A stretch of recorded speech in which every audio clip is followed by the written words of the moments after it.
With अनार सिंह में आपका बहुत बहुत स्वागत है। आज मैं आपको मोमेंटेनी संवेग के बारे में बताऊंगा कि क्या होता है और किससे कॉन्सेप्ट क्या बनते हैं। द्रव्यमान और वेग के गुणनफल को संवेग कहते हैं और इसका मात्रक किलोग्राम मीटर पर सेकंड होता है। उसकी mlt-1 होती है। साथ ही साथ इसमें संवेग परिवर्तन की दर होती है, वो क्या होती है, बल के बराबर होती है। तो उसके बारे में आइए डिटेल से बात कर लेते हैं। सबसे पहले बात करेंगे संवेग को p से रिप्रेजेंट करेंगे तो p जो होता है m इंटू v का गुणनफल होता है। जहां पे देखेंगे m मास होगा और v यहाँ पर क्या होगा, वेलोसिटी यानी वेग होगा।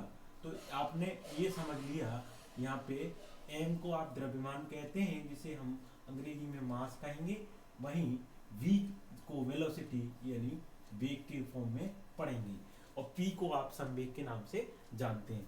आई होप आपको क्लियर हुआ होगा कि संवेग। अब बात कर लेते हैं इसका मात्रक यानी इसकी यूनिट क्या होती है।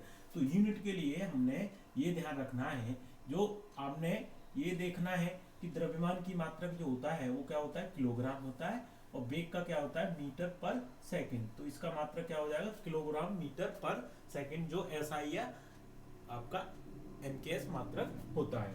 ये हमारा SI मात्रक है, इसी को आप MKS यूनिट के नाम से जानते हैं। साथ ही साथ CGS मात्रक की बात करेंगे तो ग्राम सेंटीमीटर पर सेकंड, ये आपका CGS मात्रक होता है। अब बात कर लेते हैं इसकी विमा क्या होती है, जिसे डायमेंशन बोलते हैं। विमा के लिए mlt-1, ये इसका डायमेंशन फॉर्मूला यानी विमीय सूत्र होता है। साथ ही साथ इसमें ये भी बात करेंगे कि जो संवेग होता है इसमें चेंज होता है। तो अब संवेग में जो परिवर्तन होगा, मान लीजिए द्रव्यमान को नियत रखते हुए संवेग में अगर परिवर्तन होगा तो इसे डेल्टा P की फॉर्म में पढ़ेंगे, जिसे आप P2 माइनस P1 लिखेंगे। Final momentum minus initial momentum के परिवर्तन को ही संवेग परिवर्तन बोला गया है।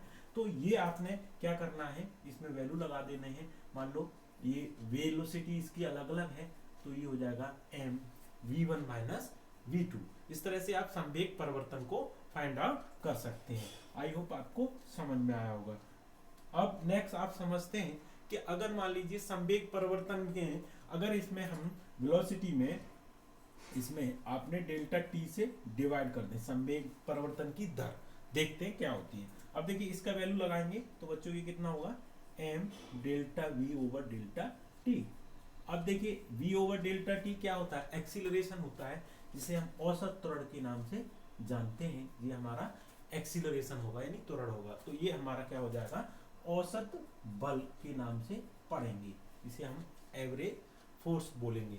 साथ ही साथ देखेंगे जो संवेग परिवर्तन की जो दर होगी बच्चों, संवेग परिवर्तन की दर dp ओवर dt, ये किसके बराबर होती है, बल के बराबर होती है, जिसे आप क्या बोलेंगे, ये न्यूटन का दूसरा नियम भी कह सकते हैं। आई होप आपको क्लियर हुआ होगा।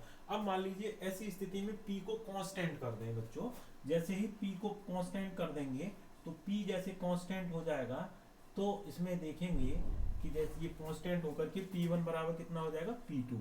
तो ऐसी स्थिति में क्या होगा, ये न्यूटन का तीसरा नियम फॉलो हो जाएगा, जिसे हम क्रिया प्रतिक्रिया के नियम के नाम से जानते हैं। आई होप आपको क्लियर हुए होंगे कि संवेग के कौन कौन से कॉन्सेप्ट बन सकते हैं। मिलते हैं नेक्स्ट वीडियो में। जय हिंद।